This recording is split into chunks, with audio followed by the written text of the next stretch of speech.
Welcome, ladies and gentlemen, to the Residence Council's second quarter 2026 report. It's great having all of you here. I wish it was more crowded, but it is hot out there. So let's get started with the pledge.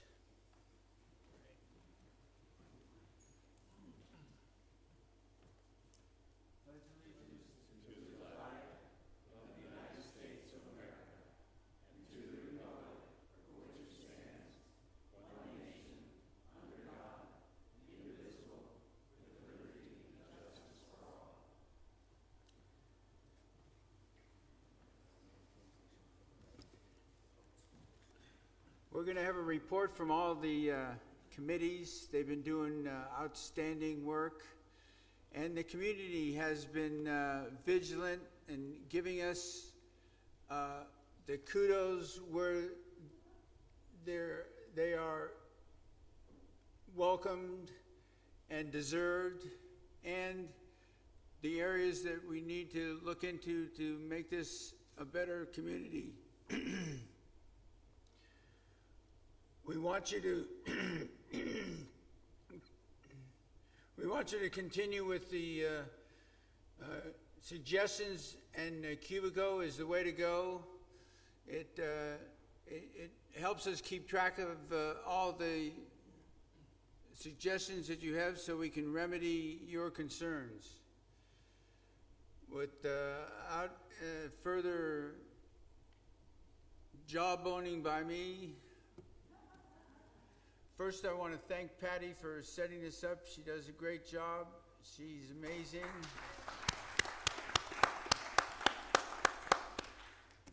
Pat.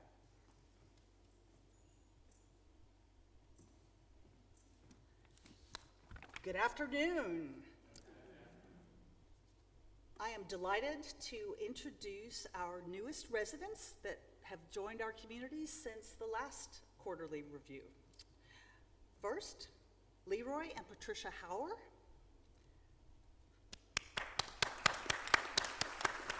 In case they're watching remotely, we want to tell them how excited we are to see them. William and Diane Park. Bruno and Lenny Farrow. Lisa Bouchard.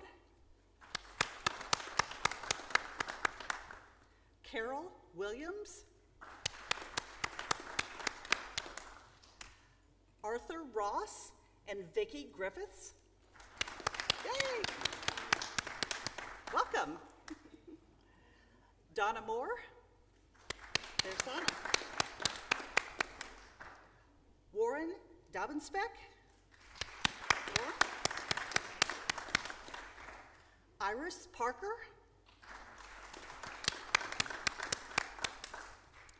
Kenneth and Josette Rogers. Welcome to the community, and please reach out and get to know your neighbors. We're really a lot of fun. Okay.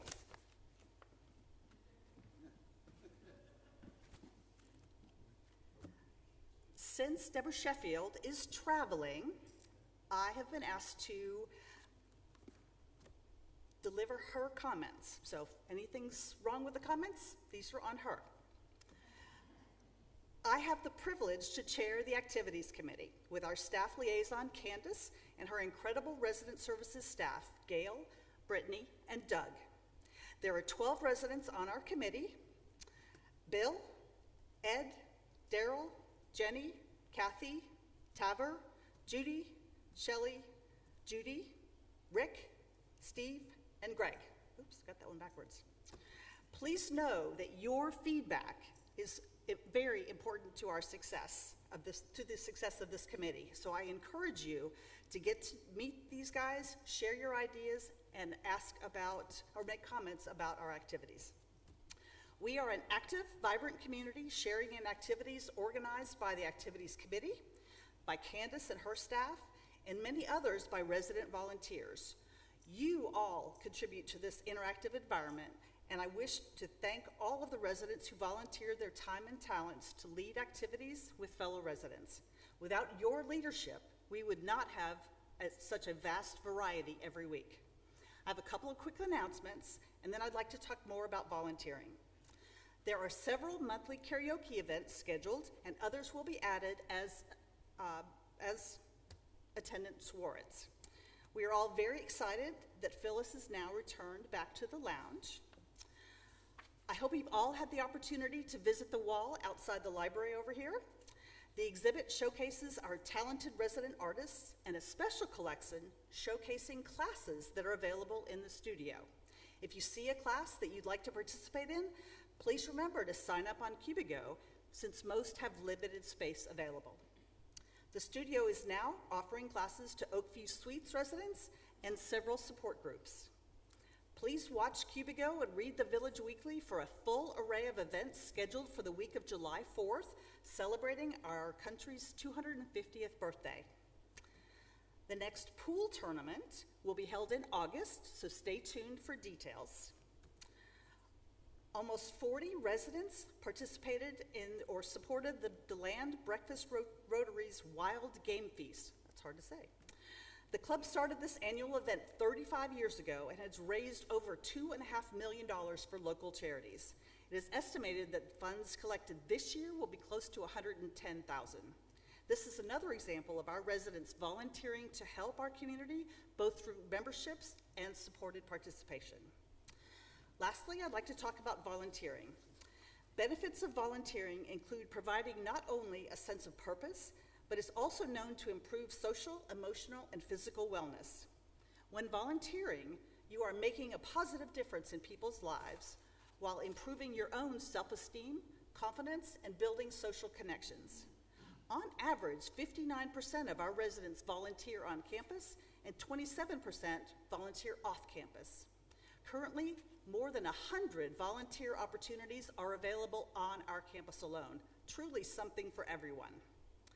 The volunteer list of opportunities may be found on Cubigo under the information cube, and the list is also available in the volunteer notebook and resident services desk.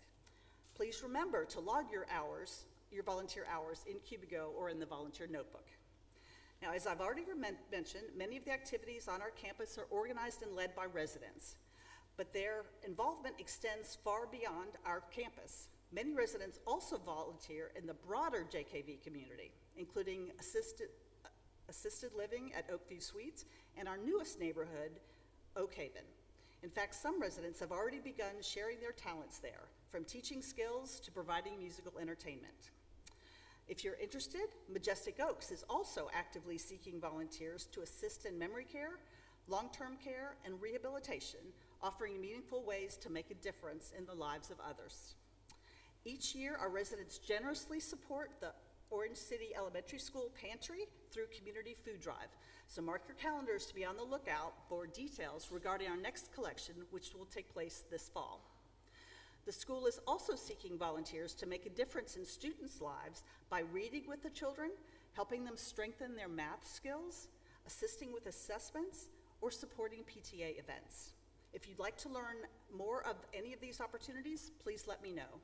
I could not be prouder to be part of such a caring, compassionate, and engaged community. And now I'd like to introduce Gary Kohler, Chair of the Communications Committee.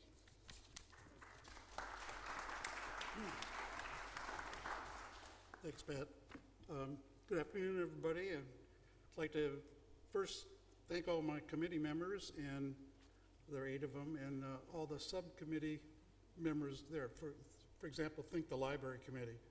We've got a zillion people that manage and keep track of the library and such, so there are a lot of people involved. Okay, in terms of the highlights from the second quarter, under the category of resident communication and technology, Cubigo issues remain strong with onboarding of new residents and regular platform enhancements, including improved activity notifications, personalized activity suggestions, and photo uploads for maintenance requests, although that last thing had some bugs. Discussions continued regarding integration of the new dining point of sale system with Cubigo. So you know those little receipts you get at the end of a meal? Tells you how much money you have left. Well, you'll be able to do that online in addition to a whole bunch of other things.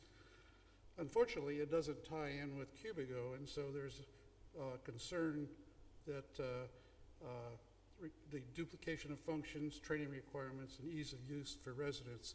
So you'll have to bear with that whole, just as we bore with bringing Cubigo up last year.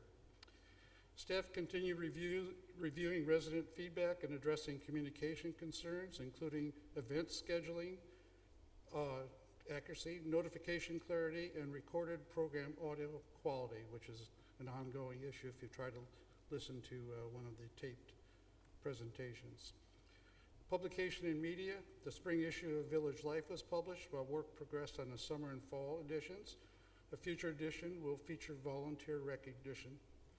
Planning continued for restructuring the Village Weekly to reduce redundancy and improve content delivery. Social media coverage of resident activities expanded through event photography and an increased collaboration with Village Friends. In terms of resident services and community engagement, Village Friends welcomed 9 new households during the quarter and continued onboarding efforts, neighborhood engagement activities, and one-on-one resident connections. Improvements were made to the welcome materials, and discussions began regarding a standardized new resident survival kit and orientation resources. Recruitment efforts strengthened Village Friend leadership, including an appointment of a new vice chair. In the category of photography and television services, the photography subcommittee successfully launched multiple resident photo contests, generating strong participation, including several first-time entrants. A resident survey was conducted regarding proposed television channel lineup changes based on viewership data and resident requests. So the tally has been made. Those in favor of the suggested change, 182 people, and against were 50. So their implementation's underway. I have to point out at this point that the first 36 or 35 stations and stations 112 to 121 are not changeable. We can't do anything about those. So we're limited to a small window, and within that, we're limited to the number of things we can consider. Anyway, that's the television update. Library services. Library activity remained strong throughout the quarter with over 100 new materials added, nearly 700 checkouts, with continued books on real serves and new volunteers recruited. Planning began for a fall local author event. The committee remains committed to improving communication, resident engagement, and access to information throughout the village. Please use the suggestion feature of Cubigo. And with that, I'd like to introduce, well, Linda Keel is in charge of what we now are calling the Culinary Committee. It was the Food Committee. And Linda's traveling, and so in her place, again, Pat will give a talk.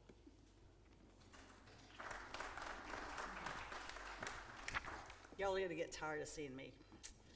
Okay, again, now I'm Linda. Greetings. I am pleased to share that our committee has a new name.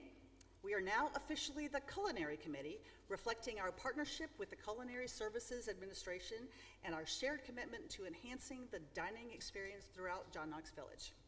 While our name has changed, our mission remains the same: listening to you. Your comments, compliments, concerns, and ideas help shape the dining experience for our entire community. Each committee member represents one of our dining venues and serves as your voice to management. I'd like to recognize our Culinary Committee members and the venues they represent: Mickey, the Bay; Jerry, Cranes; Sitar, JJ's; Ralph, the Grill; Joan, the Bistro; Nancy, the Lounge; Scoop, and Special Events. Thank you for all your dedication and hard work on behalf of our residents. We are also fortunate to work closely with our outstanding Culinary Services senior management team: Anthony, Vice President of Culinary Services; Raven, our Executive Chef; and Dim, our General Manager of Dining Room Operations. As Mr. Trainer recently shared, the Bay Restaurant will close after the Cranes renovation is completed. While many of us have enjoyed dining there, The Bay has recently served only about 25 residents a day, so the decision is understandable. I'd also like to offer a heartfelt thank you to the talented artists and photographers who generously displayed their beautiful work in Bay. Your artwork provided enjoyment for all of us. We hope you will allow your pieces to remain on display until the restaurant closes, and the committee will coordinate with you for the return of your work. Today, I thought it would be fun to take you behind the scenes and give you a glimpse into what actually happens inside the Crane's kitchen. We see the finished meal arrive at our table, but the operation behind it is truly impressive. The day begins bright and early at 5:30 in the morning when the kitchen staff start preparing breakfast for residents in Oakview's assisted living. Every month, the team prepares approximately 4,000 meals just for Oakview residents alone. And in addition to those meals, the same dedicated cooks prepare nearly 50 gallons of soup every single day. By 6 a.m., our talented pastry chef Kelly is already hard at work preparing and plating the day's desserts long before most of us have had our first cup of coffee. Twice each week, between 2 and 6 team members arrive at 6 a.m. to receive deliveries from our vendors. Because John Knox Village is a healthcare community, suppliers prioritize us with early morning deliveries. By 9 a.m., another wave of activity begins as cooks prepare employee meals and resident home delivery meals. At 10 a.m., the kitchen is fully in motion. 2 cooks are assembling the salad bar, 3 are preparing vegetables, sauces, and proteins, and another 3 are setting up the cooking line for lunch and dinner service. Then, at 10:45 a.m., the servers arrive, attend a team meeting, and get ready to welcome and care for us throughout the day. By 7:30 p.m., most of the servers and kitchen staff are heading home after a busy day, but the work is not quite finished yet. Between 8:30 and 9 p.m., the final member, the dishwasher, completes the last cleanup tasks before heading home.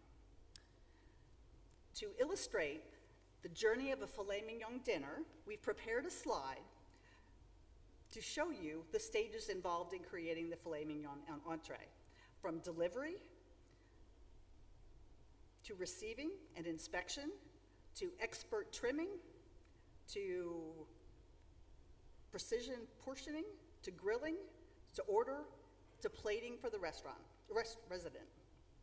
In addition to daily dining operations, the Crane Kitchen also prepares many of the meals for John Knox Village special events throughout the year and supports dining in Bay and the Grill. When you look at everything happening behind the scenes, it really is an operation that runs like clockwork, requiring teamwork, timing, skill, and dedication every single day.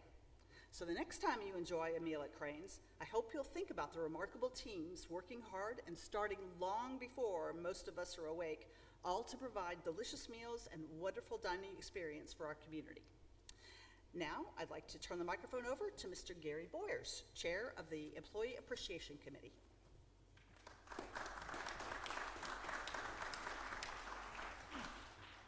Thank you, Pat. Our committee members include Bob Wetton, Susie and Joe Rudolph, Marie Boyers, Steve Stevenson, Gilbert Hollyfield, Donna Rieger, and Jean Marks. Steve and Bob are the two that go around and visit each of the collection boxes every week or two and collect the donations and deposit them into the bank. Our balance as of June 4th of this year was $69,221.23. This includes $4,055 from our employee furniture sales. If you weren't aware, we have another committee that works with us, and you can donate unwanted or unused furniture to them, and we resell it to the employees at bargain basement rates. And some of the employees have commented that they've furnished their whole place with some of the resales we have, so it's a good cause. The money goes back into our Employee Appreciation Fund and gets distributed back out to the employees at the end of the year, so it's kind of a neat function. And we've also had $359 from aluminum can recycling, thanks to Mr. Ken Bradley. Our contributions, with all that said, are running just slightly behind last year, but not too much, just a little. And our goal remains at $500,000 for the year, which sounds like a lot, but we exceeded this amount by a comfortable margin last year, so we're hopeful we can repeat that again this year. And keep in mind, we've got an extra 45 or 50 new employees with our acquisition of Oak Haven now, so the money will be spread out a little bit thinner. So a little bit extra in the donations would help with that respect. We had a great Masters putting tournament this year, and the weather was wonderful, as you might recall if you were there. Our resident champion was Tom Bledsoe. I don't think Tom's in the audience today, but if you've ever seen Tom in action, he's kind of reminds me of Mr. Smoothie. He just keeps on cruising to the finish line. And he defeated Shannon Finley, who's not here today either, but Shannon's a tough competitor, and she gave Tom a run for the money. So our second, third, and fourth place winners were Joe Pratt, Bill Sharp, and Peggy McLaughlin. If you're in the audience today, wave at everybody so they can see where you're at. Okay, there's Bill. Round of applause. Thank you. And the best guess on the candy jar, I have no idea how this happened, went to Marie Boyers. Wave, Marie. There you go. And I want to say a big thanks to Mike and Jean and Donna Rager for helping organize the events. It's a great function. And also a big thank you to Shannon, Candace, Gail, Brittany, dining services, maintenance, and security. They all play a function in making this work. So a big round of applause for all of them. Appreciate it very much.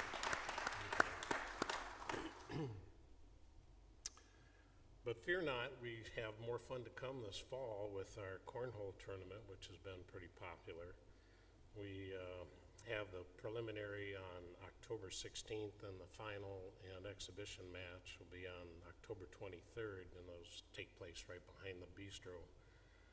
And we're going to need 32 players and another 12 to 16 residents sign up for scoring and what we call bag management or bag counting.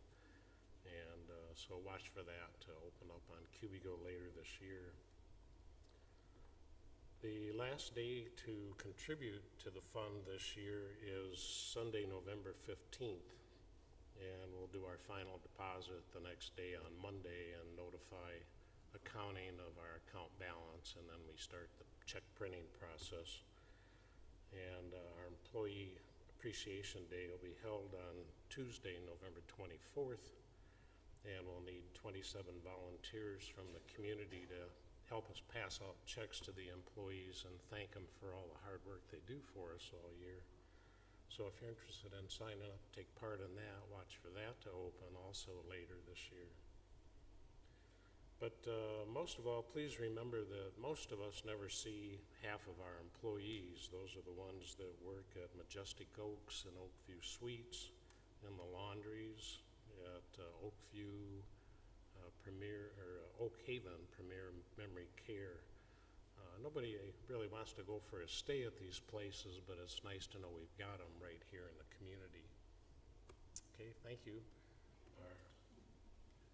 Our next speaker is Jim Goldschneider, who's standing in for John Bonder.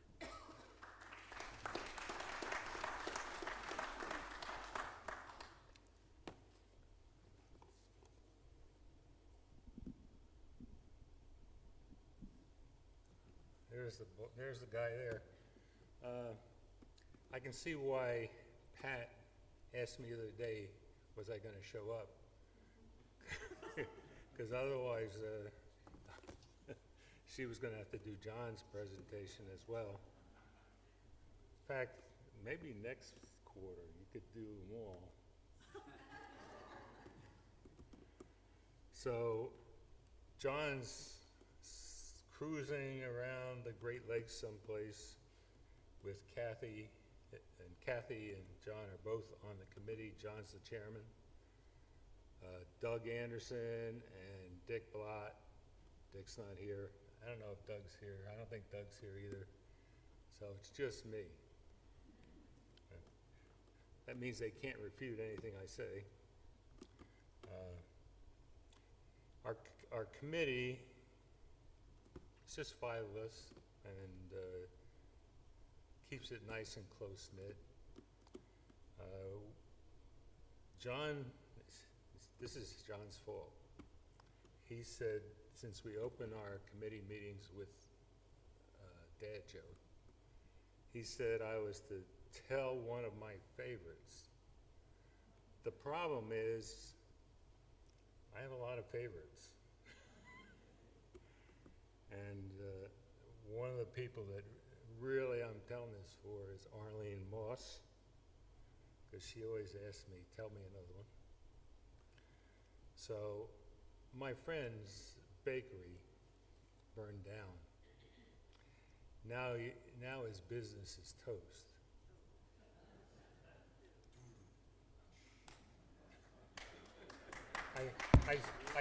Thank you. I sent my wife a whole pile of snow because, hadn't seen snow in a long time. And I called her up and I said, did you get my drift? Anyway, the Facilities Committee is responsible to cover a wide range of operational and resident impactful areas. Because of the broad scope, the committee meets actually weekly, which, believe me, it's 2 full hours every week, and we've been pretty faithful about it. This schedule allows us to examine issues in depth and maintain a productive working relationship with Mark Otto, Vice President of Facilities, and Stan Acosta, Vice President of Resident Services. During the past several months, our committee has focused on a pattern of residents' concerns involving responsiveness, communications quality, safety, accountability. Many of the individual issues are small when viewed alone, but taken together, they point to a systematic gap in how concerns are reported, tracked, resolved, communicated, and escalated when action is required. Earlier this month, in our regular meeting with Mark and Stan, we presented a detailed list of issues that the committee had identified and photographed. I gotta say, I like a lot the photograph that you can attach to a maintenance. It's a big help, big help. The trick is to know where to attach it.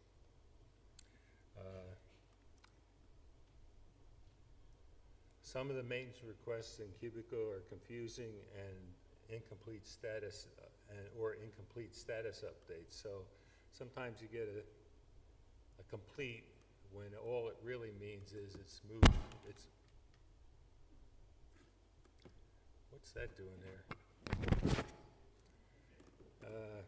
You get a complete when all it really means is that it's moved from the Cubico system to the Work Hub system, and it's not really complete, but it's confusing from your point of view.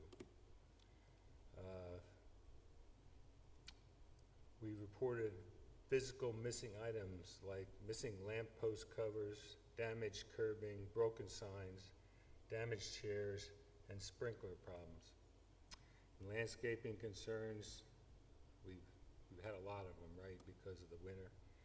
Dead plants, flower bed conditions, sod replacement needs, and overall landscape planning. Safety and security issues, speeding, don't go so fast. And when you get to the stop sign, actually stop. There's been gatehouse staffing issues because we have security as part of our bailiwick. And it always seems to be gatehouse 3 because I think it's the most automated gate. So they take the staff out of there. Inadequate lighting in high foot trafficked areas outside the Barker Center, particularly after Vespers is a bad time, and outside of the grill in the wintertime.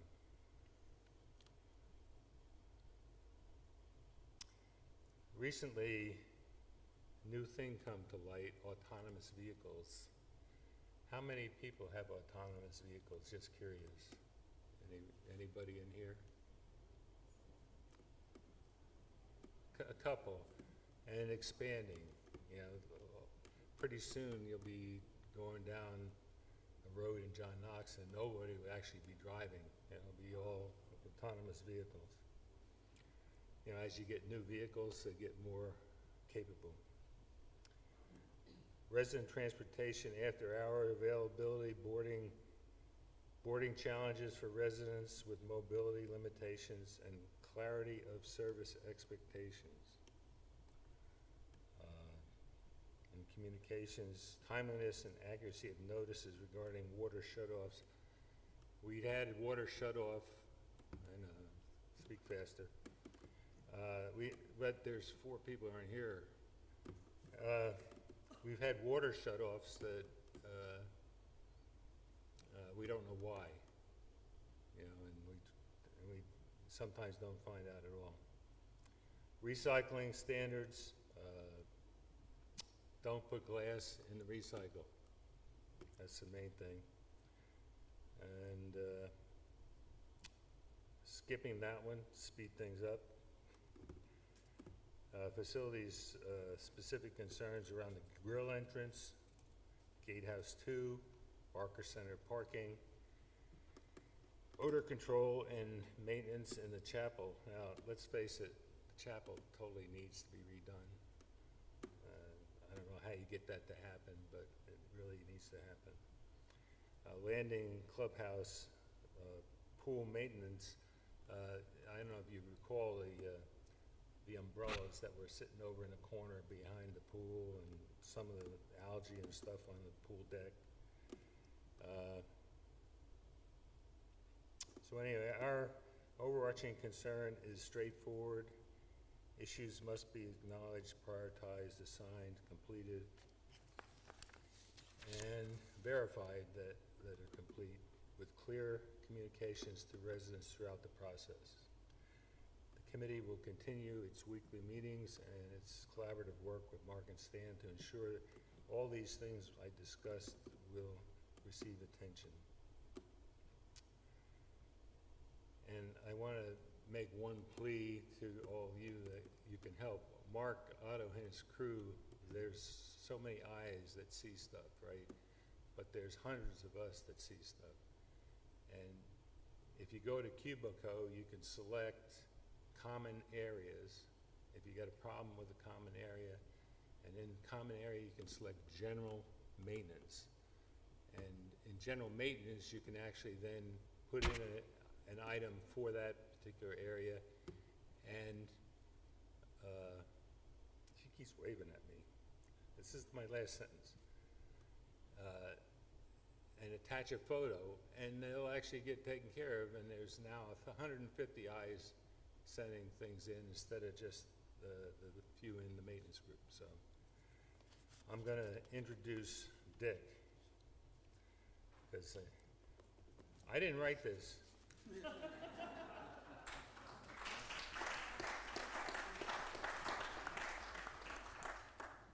Thank you, Jim.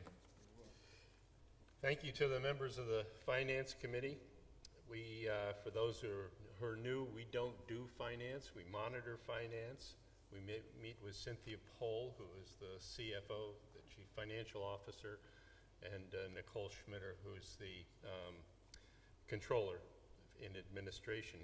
What we do is we review the annual audit report, the IRS Form 90 990, which is the federal tax return for tax-exempt organizations, and the quarterly Florida Office of Insurance Regulators report.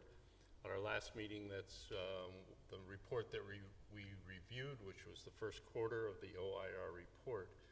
There are three areas that the OIR, which is this Florida body that regulates CCRCs, that they are very interested in. The first one is days of cash on hand.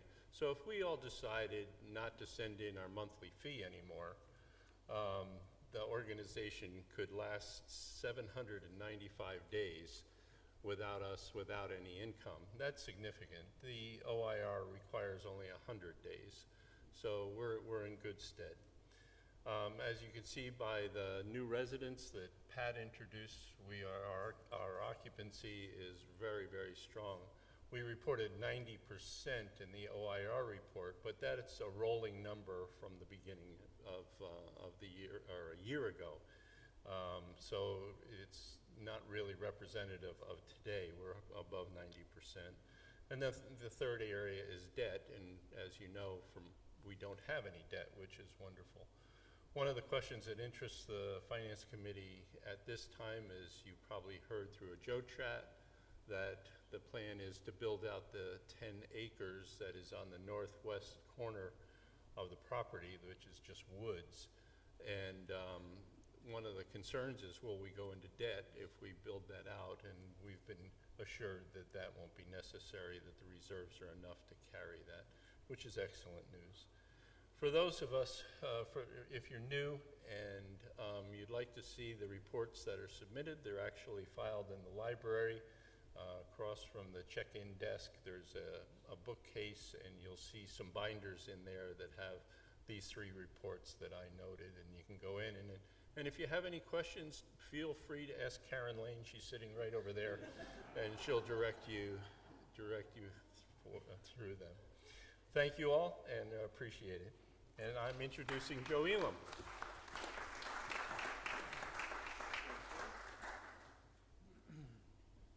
Thanks, Dick. Healthcare Committee. I'm not going to change the name of Healthcare Committee because I think it encompasses everything that we are doing and stand for. But what I would like to do, instead of just Healthcare Committee report, JKV, quarterly report, it's too long. I've got an idea. I want to run it past you guys first. Chat with Joe. How does that sound? Huh? That could work, right? I've never heard that before, but I just came up with it myself. Give me feedback on that. No, we won't mention this to anybody else around here. Just a brief, hopefully brief, review of what the Health Committee has done in the second quarter. Our focus is tending to be on resident wellness, healthcare accessibility. My favorite is education. So important. Of course, safety, resident advocacy, and then increasing the awareness of healthcare resources that are available on our campus. And how can you get to those resources easier and faster? So we encompass a lot of things. I'm going to start with the fitness and wellness part of it. The gym, Talina, I think that's a synonymous term that we use around here. And fitness participation in this quarter has increased quite a bit, which is really good because it dropped in the first quarter and now it's coming back up. And that's excellent. And then just for the May report alone, there are, for the classes, the fitness classes is 1,234 people attending the classes, all right, or the number of classes. So it's one person 3 days a week, one person 2 days a week. So it's the attendance that's there. For the open gym part, where people just come in and lift weights, or they do the treadmill, or the steppers, or what's the thing you sit on? New Step. There's 931 people that utilize the gym. This is just in May. For the center gym, 276. So that's a total of the number of visits in the fitness facility. The whole thing encompasses 441. I think that's awesome. That's a lot of people getting out, socialization, wellness, health, and doing things for yourself to keep yourself as independent as possible. That's the goal I think everybody should have. You don't want to go MO. You don't want to go to OPU. It's there, glad to have it, but you can take responsibility and do a lot of this on your own. Just stay active, stay socialization, get out, do things. So that's my soapbox on the fitness part of it here. One of the events we had back in May was a triathlon, JKV triathlon. The name scared people away, so we're going to come up with another name for next year. It's just 3 events, and it's to get people to come over. If you ride a bike, then come over and ride your bike, 3 miles. If you swim, we jump in, we do 200 yards. It's only 8 lengths of the pool.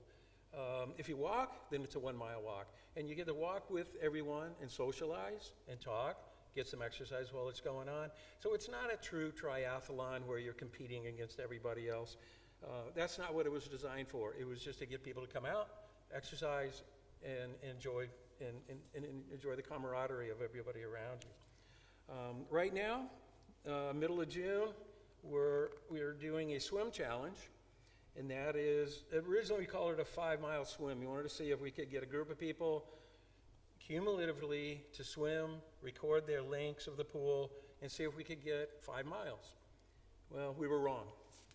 We're at 16 miles right now. And so we've changed it. We're going to call it the 25-mile swim challenge. We just want to keep challenging you, you know. You can't just sit back. But as we look at it and we know who's doing this, I think we're going to change it to 30-mile swim. This is cool. They're getting in, they're doing a lot. It's a little more challenge when you say, oh, I'll just do 10 laps today. You're like, no, I'll do a couple more to help the team achieve this goal out there of 25 or 30 miles. And it sounds like a lot, but it really, once you get in, it's a lot. Right now, I think we have 7 or 8 swimmers, and they're just logging the lengths of the pool and yardage of the pool to see where they are. So that's just getting more and more people involved in an activity that we can do. Another thing that we do is we have healthcare hints on Cubigo. So if you go to Cubigo, go to the Wellness Cube, and then look up healthcare hints, then there's some great articles, ideas, thoughts, hints, hacks that you can go to and utilize. The latest one that was put out there, this was created by Joy Brenner, and it's the medical alert jewelry, personal monitoring devices, so 2 different things. And it's well written, and it's on the Cubigo Wellness Cube. So go in there. The other topics in there, mild cognitive impairment, Alzheimer's disease, brain health, mental health, stress management, stroke awareness, men's and women's health, healthy aging. We're trying to cover all topics to everyone, but there's already nice articles out there and that are available to you to read and learn about. Again, education. The other thing we try to keep an eye on too is resident safety. And the only thing from Nicole Vega is that the total number of falls is starting to come down. And that's a good thing, because falling down is never ends well. I know. So, but there's been an increase in unobserved falls. So what happens is somebody will fall, they call their neighbor to come over and pick them up. Don't do that. You don't know what's going on there. I know, getting there. The other thing that we do is our wellness liaison, Sarah Tracy, wonderful, wonderful person who came in 4 months ago to take over Amanda Logan's job. And she's doing a fantastic job with it, setting up great speakers, presenters to come in, educate all of you. She also is the support, the support groups, grief, caregivers, Parkinson's, diabetes, memory care, visual impairment. And we're hoping to add, as soon as we hopefully get the approval, we're going to add a GLP-1 support group to this. There's several people here with diabetes. and usually associated with some weight gain, and they'd like to drop weight and get their diabetes under control, and it's a great medication, and you can learn a lot from the people who run this. Upcoming events that we have, educational events, June 18th, 2 days from now, Advent Health is presenting Men's Health. Then in the 24th is Coffee With, and it's Michael Buxton. So he'll be in here.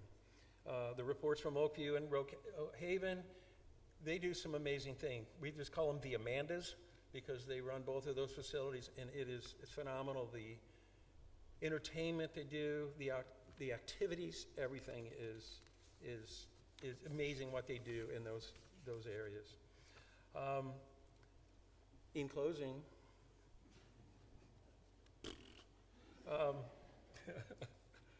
we want to stay as active and as healthy as possible. My message to you is to always do that, always maintain that. And again, resident wellness is what we are all about in the Healthcare Committee. We want it out there right now is the Father's Day, which is on, Friday. It's not real Father's Day. We're having a cornhole tournament over at the Bistro, and we'd like, sign up, come over and play. It's just a fun one. It's not a tournament. We're not trying to get in your pocket and steal your money like Gary does, but we're just going to have some fun. So, hey. Thank you for listening. Think about the Chat with Joe thing and give me some feedback. Thank you.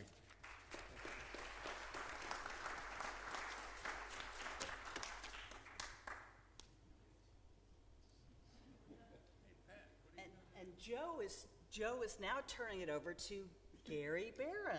Oh, I'm sorry. Thanks. He got older today, and he forgets things. I'm just saying. Happy birthday to you.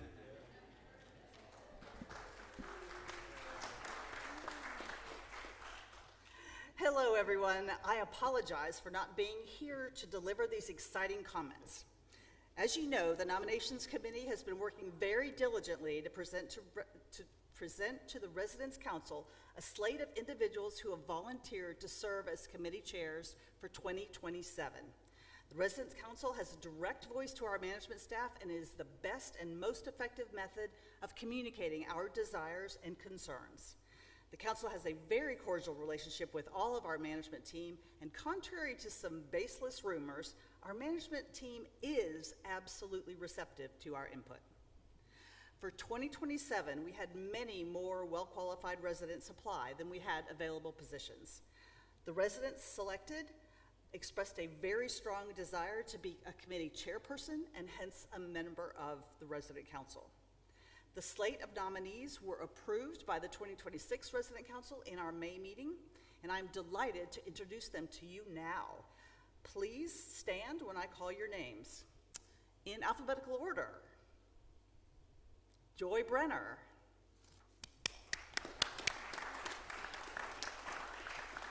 Craig Gallagher, Jim Goldsnyder, Karen Lane, Rick Larkin, and Christina Miles. Are there any nominations from the floor? Hearing none, I am confident that with the addition of these residents, our 2027 council will continue to do an outstanding job of representing all of you in the coming years. If you are not familiar with any of these folks, their bios will be put in the Barker Center Library for your review. I encourage you to take a look at the backgrounds of these terrific individuals. We are also planning to host a Residents' Council meet and greet in October to allow you to get to know these new members and solicit volunteers who wish to join our various committees in 2027. I would like to personally thank all the members of the Nominations Committee who took their job and responsibility very seriously and who made my job as chairman a pleasant experience. In alphabetical order, they are Debbie Arteglair, Claudia Graham, our president, Mike Marks, and our vice president, Pat Elam. We will soon start recruiting for 2028. So if you're interested, please let any resident council member know. Also, for the latter half of 2026, some committee chairs have room to add others members. So one specifically, if anyone has any type of medical training or background and would like to join the healthcare committee, please contact Joe Elam. That's all for me. Thank you so much. And is that the end of the meeting? You gonna close it?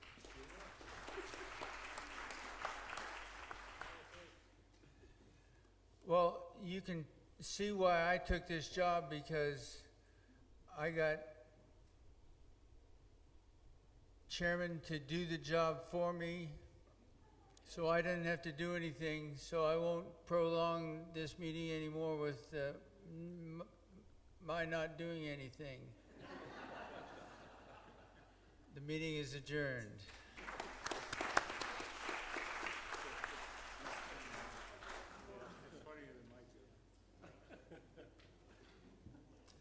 The board meeting will be starting in about 5 minutes.